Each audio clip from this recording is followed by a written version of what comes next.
Yo, what is up guys? It's Sungut here, and today we're reviewing the highest ranked Rengar in the KR server. His name is Douyin Sushizi, and honestly Douyin is like the Chinese TikTok, so I'm not even sure if this guy is Chinese or Korean, but either way, let's review his game. As for the runes that he's gonna be running, he's running the Fleet Footwear page, which is fairly interesting, but it's still not bad against their team because they're gonna be kiting a lot. Fleet is still a good rune on Rengar, just because you cover like so much distances with your dash, makes your clear great, so hence why he's like running this setup. I probably would not run this. I would most likely just go for either Electrocute, the first strike is still not bad, and obviously like the main page that a lot of people have been running, which is Conquer. So let's see what he does differently, let's watch the game and let's break down what he does. So here he's gonna be starting bot side, a very interesting choice to be honest. I know like a lot of you guys play to like start on red and then go for Krogs, Raptors into full clear, but that's not necessarily like the most optimal play. Like here you really do want to be playing for your bot side. The Jhin, the Leona is like a great setup, and also there's not much to really play for top side. They have a really great skirmish with Diego, Lissandra, etc, etc. So he's gonna be kiting the camp, just doing his red. We're gonna speed up like useless parts, and by useless I'm just gonna speed up parts where there's not a lot of action. He's gonna keep his ward. Please guys, stop using ward on Krogs just to gain like 1 or 2 extra seconds. It's really not that great. He's gonna decide to gank bot lane seeing as they're fighting, and that's honestly really good for him. Adapt, make sure that you adapt your gameplay to what's going on in the game. It's really important guys, especially like if you're gonna be playing like a champion like Rengar, where you want your early stacks, you want to get like extra AD, snowball, get your first lethality item, can be Serrated Dirk, Brutalizer, or like whatever.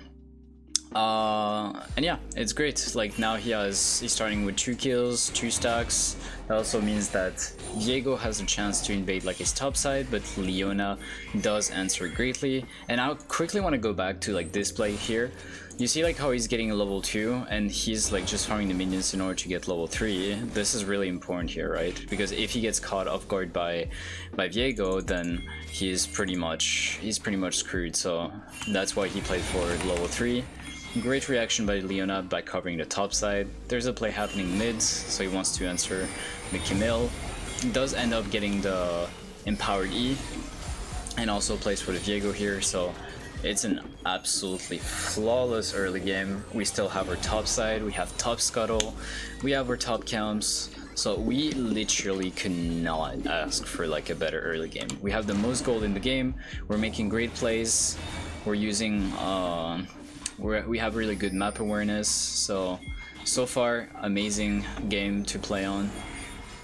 And obviously guys, like I'm not gonna spoil you, but you might guess by what's happening like in the timeline, he will win this game. But it's really interesting to see like how these KR players are going to be playing.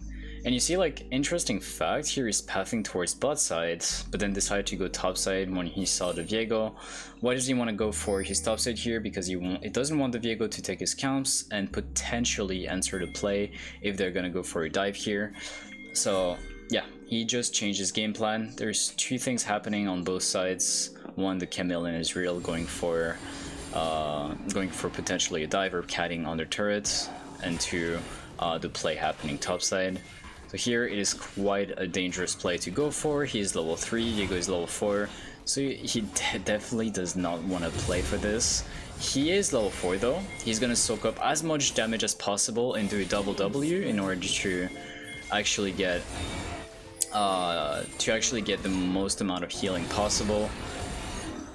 And Vex is really playing that well. He's just this Viego is just hinting at this point. It should translate into a kill. Never mind. Trinimir is not going to chase that. That's the right choice. Waste of time. He did get his W off, but wasn't able to get a kill. So, you know, here that was a pretty good mechanical play. I would go for this as well, because he does get the Viego stack, it's great. Answers the bot side play. Is always action happening, like even in KR Challenger. And that's really cool to see. He stays behind the minion here, tries to get a stack on the low Krug, tries to dodge like as many Qs as possible, and get a slow. He knows that Ezreal is trapped here with him. He's still gonna cleanse, not cleanse, but get some healing off his W. So really patient kill, that was good. I honestly would have been like even a little bit more patient because Ezreal is still threatening, right? He's level 5, Rengar was level 4, so it was quite a risky play. But he does have a nice components to play for the Ezreal here, so he got rewarded for mechanically outplaying. Gets the Raptors here. Here, my next play would be to either play for Void Grubs or to answer what's happening on our bot side, because now we haven't done the camps just yet. Like, we didn't get wolves for the longest amount of time. Our blue buff is still up and it's just begging to be taken. So we're gonna play for our level 6 here. I think we're gonna get level 6. This is thankfully going to allow us to have ult and perhaps make a play happen on the Gnar here that's overextending like a little bit too much. And yeah, like we did not get level 6, that's a little bit sad. That's okay. Here Tryndamere is of course baiting for the Gnar to come there. Because Viego is not showing up here, he is going to be playing for Void Grubs. Stack all the Void Grubs nicely with this W in order to get an extra stack from the bush, and only take one, and then go back to the bush. Keep Smite, by the way. You want to keep the Smite for the last one if Viego wants to challenge him here. So we're gonna speed up a little bit. And he does see the Camille trying to make a play happen onto the Vex, but he is going to stay around. He sees that there's a lot of action. He's probably not going to participate on it. He's just going to do like a little bit of damage and then back off. That's the right choice because he is in the middle of 3 people, of course. He still has ult. He has 3 stacks. I don't think he's going to be finding a play anytime soon, so he's just going to dip and just do Grump. Viego could potentially invade him here, but he probably sees that Tryndamere is moving, so he's probably not going to commit to it. And we're just going to speed it up. And now he's looking for the Gnar. Make sure to keep his 4 stacks as long as possible. Doesn't get the jump, unfortunately, so he's just going to ult. Keep his 4 stacks, of course, so he can cleanse damage. You see how he's using like his W like extra late. Does use an empowered E and makes a swift escape, but he's most likely gonna die here because Viego is gonna get like the extra movement speed. Gnar is gonna get the angle to like chase him, because since it's a long lane, if Rengar takes the long route, which he has no choice to, he will eventually catch up. He only has tier 1 boots and Gnar has tier 2 boots, so quite unlucky, but it's okay. I think that play was a little bit of a mistake. Let's look at it again. I mean, actually, it is a pretty big mistake here. Here, he should have just given up on the play like right from the bat, because he did see the Viego E here, so he knew that Viego was nearby. Because he missed this jump right there, he was a little bit out of range, right? Just a little bit. Like the circle was like around here, and he just had like maybe like 10 pixels away from the jump. He should have given up on the play like right there. Like even if Tryndamere tries to go for the dive here, it is not good to commit to it because Viego is going to be around, minions are going to be there, and even if we have flash up, it's just way too risky to go for this, especially because we know that Gnar still has means to like get away. So definitely like a mistake. Didn't play patient and tried to go for an unrewarding play, because there's absolutely no way this would have worked out, right? Gnar has Taba, is extremely tanky, Viego has a lot of damage for the follow-up. So definitely here I would go for the Camille. Camille just hard-inted, honestly. She has no business being here. She should have left the second she saw Rengar, so that was a good punish from the Rengar. What's interesting to see is like how long he's keeping his 4 stacks. Obviously, like if you're a Rengar main, you know that you should be playing around your stacks as much as possible, hide camps like this, and try to go for try to go for plays right after. You can always keep your stacks on random stuff like wards, for example. Like here, for example, you can see that, yeah. Goes for the Ezreal, plays very slow, but that doesn't look impressive, but it's really nice to see like the patience of a challenger Rengar player. Look, we're gonna slow it just for you guys, and you can understand what he did there.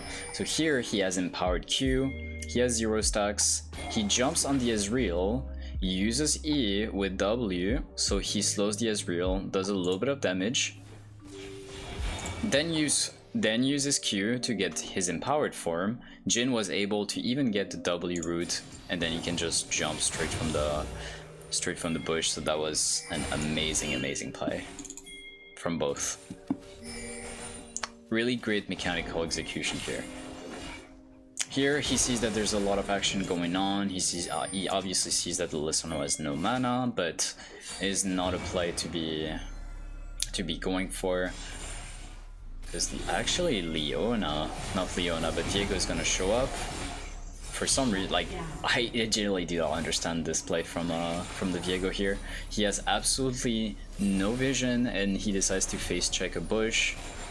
That was extremely greedy. I mean, now it's pretty much doomed, right?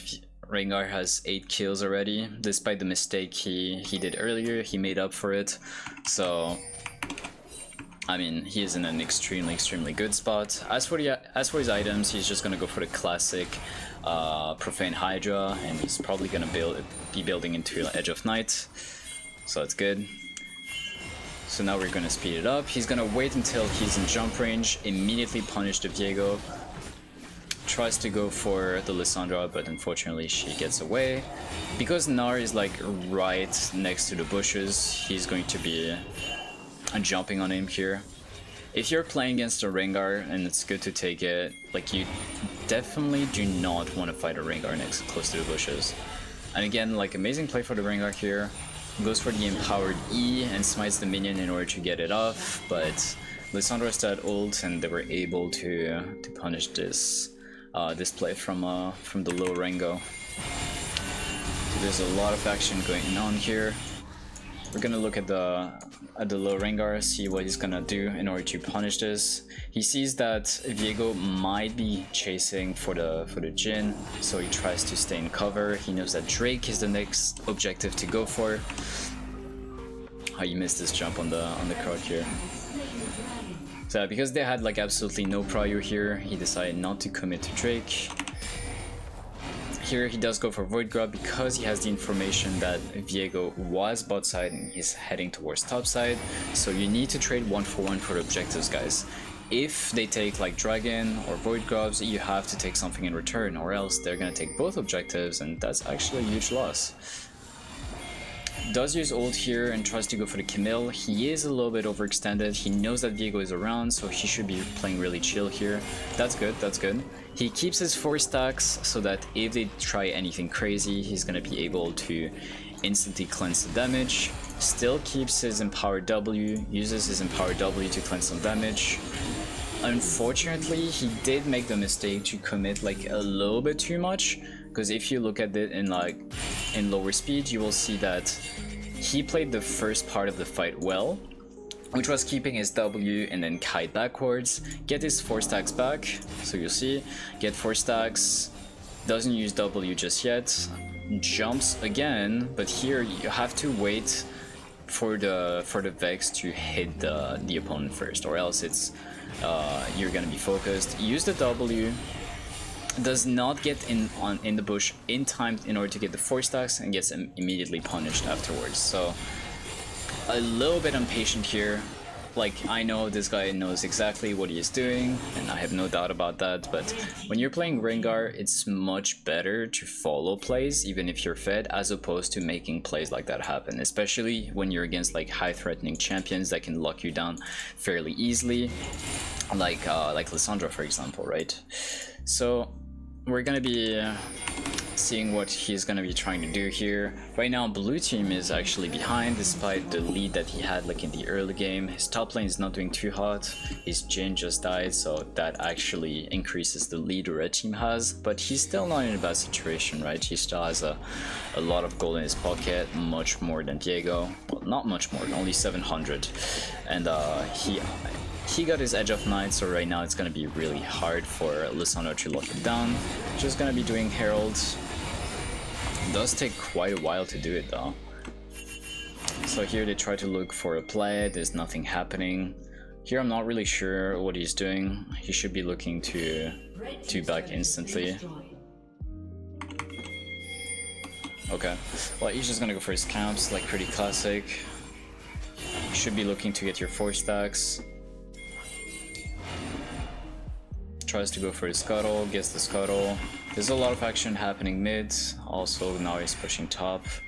Either you're gonna be following Vex's ulti, or you're just gonna take it back because there's absolutely nothing happening. Right now we're in a state of the game where there's no objectives, there's only towers to play for, so here you should be playing for mid tower or tier 1 turret in the side lanes. But he's just going to be taking camps, not really do much. Gets his 4 stack, so let's see if he's gonna ult. He is indeed going to ult. This is something that you should be doing a lot on Rengar as well. This is a really important play. I've explained that in like one of my guides on Rengar, but I know like this seems like, oh, like he had no choice, he had to jump here. But I just want to talk about, you know, like the intricacies of Rengar ult. Especially when you have 4 stacks and you have no vision on the enemy team. Ulting like that, one, here is obviously for the Lissandra because he thinks that she's probably recalling in like one of those bushes or immediately here. So he's going to be using the movement speed and the vision in order to catch up to her. And when you're ulting, preferably, you want to be jumping from over the wall so that they have no vision whatsoever on the jump itself, right? Here, he's gonna be jumping on the Lissandra, and she has almost no time to react. Even if she had flash, it's really hard to react to it.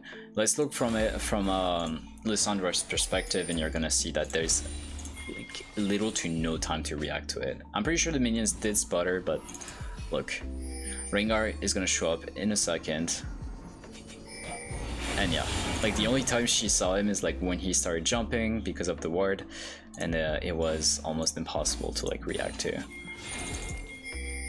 Even if she flashed her, she probably still would have died either way. She didn't have ult. Oops, that's not Rengar. He's gonna be taking Herald, do some damage to top turrets. They're fighting like mid and bot. Lissandra is dead, so this is a great way to get tier 2 turrets. Rengar is extremely fast at taking turrets, and he's gonna get 700 gold in his pockets. Here, Drake is gonna be spawning soon, so you definitely wanna be around, but the sad part is that we don't really have a team comp where we have a lot of agency, especially if Rengar ult is down, Leona ult is down, Jhin ult is down. We don't really have like a lot of follow-up. We can't really play the fights on our terms, even if we're ahead. Right now, it's very stale, right? Enemy team is gonna have 3 Drakes, so red team is definitely in a good spot with more gold and more battling power in general, because their team comp is more focused towards getting picks and team fighting with like lockdowns, Gnar and Lissandra. So he's just gonna go for Krugs, look for potential play. He's in no danger, he has Edge of Night, he has 4 stacks, he's mega chillin' here. Keeps the 4 stacks for as long as possible, gets the ward, gets the scuttle as well. So here we're really waiting for like a turnaround to see like how he's gonna come back from this game.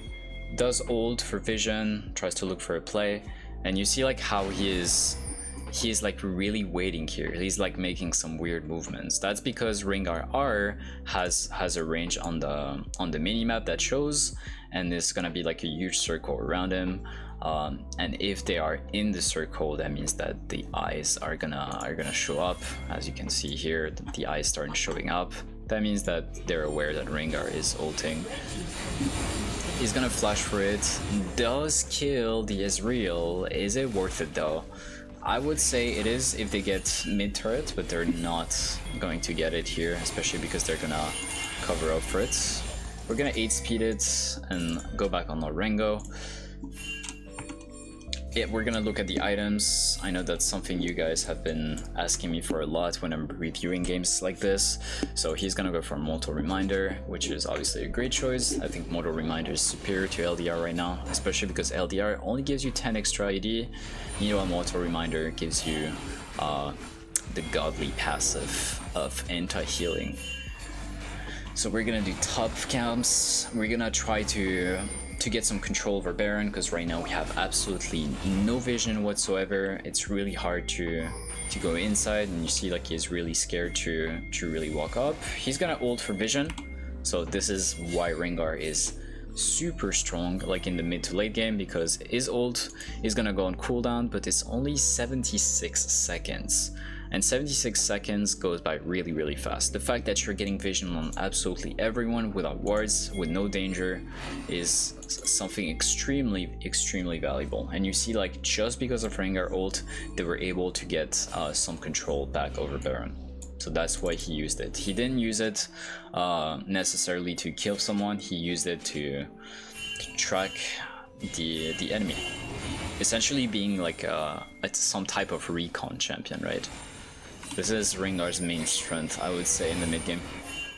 He does some camps, chillax, he knows that they're not doing Baron just yet.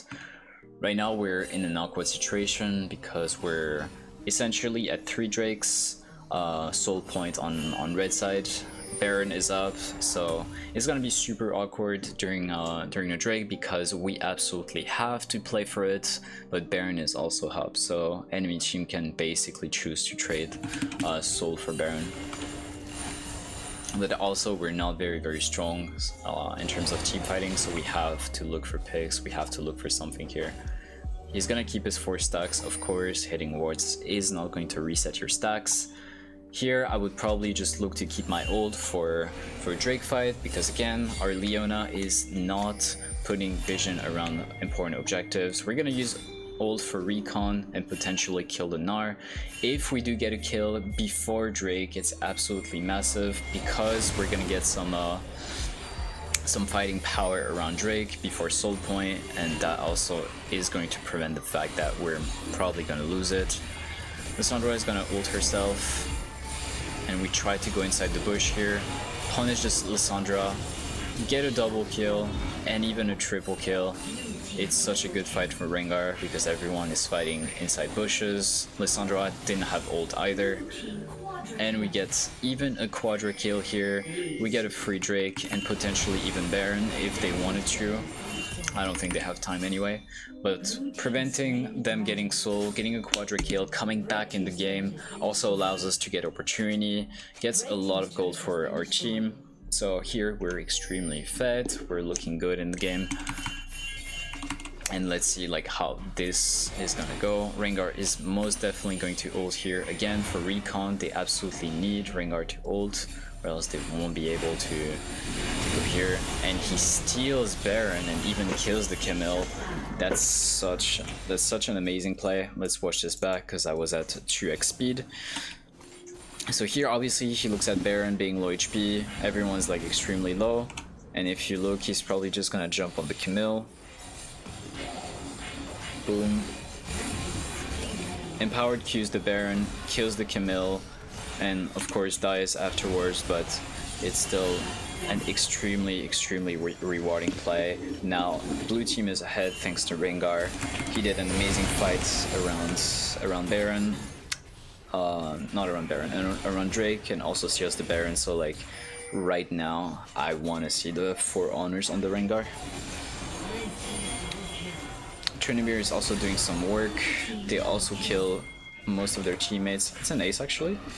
So they're really getting the tempo back on the game, and they have eyes to really look to end the game here. One good team fight and it's really over for red team, but it's still not gonna be easy because it's quite hard to punish enemy team comps, right? Lissandra is extremely safe, so is Ezreal. By that point, if we look at items, like they do have a lot of armor. Lissandra has armor, so does Viego, so does Gnar, so does Camille. Literally every single person on their team has armor. Rengar is full lethality and also has armor pen, so he's still gonna dish out like a lot of damage, but it's really obvious that they're trying to lock the Rengar down during team fights. Thankfully, he does have Edge of Nights. This is such an awkward situation for Rengar because he doesn't have ult. He does have ult, but they're trying to take tower, and Rengar is extremely bad at sieging, especially if he doesn't use his ult for it. He essentially wants to fight on their turn, right? He's gonna be looking to punish someone here, but he should not jump in. He's going to stay outside of Viego's vision range. Dodges the Viego W, I think? I don't even know if he dodged it. Does not quite get the kill. I think that was genuinely a mistake from the Rengar. Again, this is a pretty big mistake, and I'm surprised that I'm really surprised that he made that mistake actually. So if we just walk back to where he jumped on the Viego, oops, that's not what I wanted. So here he's gonna use ulti, everything is fine. But here, again, he should be playing with the wall here, right? He should be jumping on the Viego from here and not immediately here. Because now they get the vision on the Rengar, they know exactly that he's going to jump. Vex does an amazing follow though, so they were able to still get a lot from it. Jhin ults gets a lot, and they're able to literally kill them all. Even the cleanse is not gonna save you, buddy. So here that was probably not Rengar playing well, that was just his team having a lot of good follow-ups. Vex ult as well as Jhin R. So they're taking both turrets. Trinmirrors does try to end the game. Doesn't have ultimate, unfortunately, and they were still able to defend the turret here, so they were not able to end the game. But let's see like how this game is gonna end. Thankfully, they're able to prevent Soul once again. And now he's going to be looking to get a kill on the Viego. Viego is really close to bushes, so he's probably going to be able to get a kill. No, very close. Lissandra has flash. Oh, this almost cost him like a death here, is the fact that Lissandra was able to get this close to Rengar. Probably meant his death if she flashed. Alright, let's speed it up. He's gonna take his camps. He's gonna wait for his ult to come back. He's gonna use his sweeper to try to spot a ward so that he can reset his stacks. And you see that he is resetting his stacks. Now they're gonna be playing around Baron. We need this Leona to put some vision, god damn it. Like, she is putting wards everywhere except where she actually should, right? And it's a little bit tricky when you're doing Baron or Drakes, because the map is like completely dark, and yeah. Even if we have Rengar ult, we need some early vision. It's really gonna get us like a lot of control over the objective. So let's watch Rengar here. The same thing is gonna happen. He's gonna reset his stack on the plant. He's gonna keep it for as long as possible. Gonna take the red again, try to get 4 stacks. He's probably gonna be playing for Raptors afterwards in order to get his 4 stacks. And then he's gonna use his ult either to go for Baron, zone enemy team, or we'll see what he does. Not gonna ult just yet. He's gonna be really patient with it. Right now we really should not be doing Baron, to be honest. Like, flipping the game here is not that great. Like, they definitely do not have vision on Baron, but it's still pretty risky to go for it from my perspective. I don't know why enemy team did not contest that. If I was enemy team here, I would most definitely try to contest it despite being behind, because if blue team gets the Baron here, it's just game over anyway, so might as well just go for Baron here. It's really not an int to try to contest it. It really isn't. So here, let's see what they do. Rengar still has ult, so it's like an amazing situation for him. He's probably going to be using ult fairly soon. He really wanted to get the stack reset on the ward. Camille goes in, and Rengar is going to ult. He's gonna go all the way around and try to go for an Rengar. No, he's not gonna go all the way around. He's just gonna go for the end. See, that's a guy who knows his priorities. I mean, I would do the same play, but judging by his pathing, I actually thought he was just gonna go for that, to be honest. So that was a pretty good game overall. He did make some mistakes, but it was really interesting to see like how proactively and reactively like he was playing around the teammates and the different things that were happening on the map. His main mistakes were the top dive that didn't go really well. He spoiled the Viego, and you shouldn't do that. You should not go for that play ever. Second was the ult like right there where he didn't jump over the wall. I mean that he got spotted like immediately, and there was like another instance, I think it was like around here, but overall that was still like a really great performance. It was a very nice gameplay to watch, and those plays he made on Drake as well as Baron just really single-handedly like saved the game. So good job to him. That was a fun game to watch, and hope you guys enjoyed this video. If you did, make sure to leave a like, comment if you have any questions regarding Rengar or jungle as a whole, and I will catch you guys later. Peace.